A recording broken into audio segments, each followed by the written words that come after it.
D'abord, je présente mes condoléances les plus attristées aux familles éprouvées.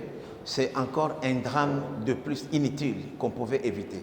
Pour Prince Willy Michiki, on pouvait prévenir ce drame du marché de Matadi-Kibala avec des poteaux anti-foudre. La responsabilité incombe donc à la Société nationale d'électricité. Vous savez très bien que je suis d'abord ancien ministre de l'énergie et nous savons que partout où il y a des pylônes, il y a des câbles électriques, il y a toujours des poteaux anti-foudre.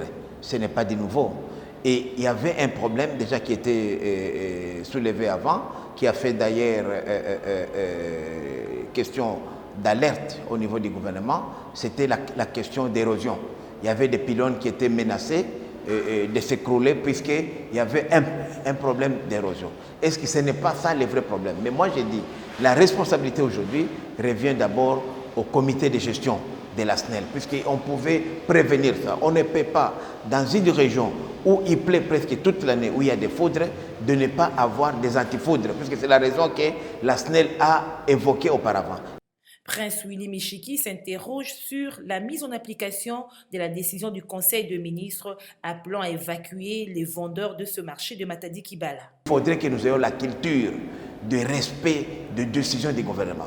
Le Conseil des ministres avait décidé qu'on puisse évacuer tous ces marchés-là, pirates, qui est le long de la route de Matadi, au niveau de Matadi-Kibala, mais personne n'a même comment faire. Si on avait respecté la décision du Conseil des ministres, puisque les décisions du Conseil des ministres doivent s'exécuter sans aucune entrave. Donc il faudrait aussi interpeller, faire une enquête pour rétablir les responsabilités.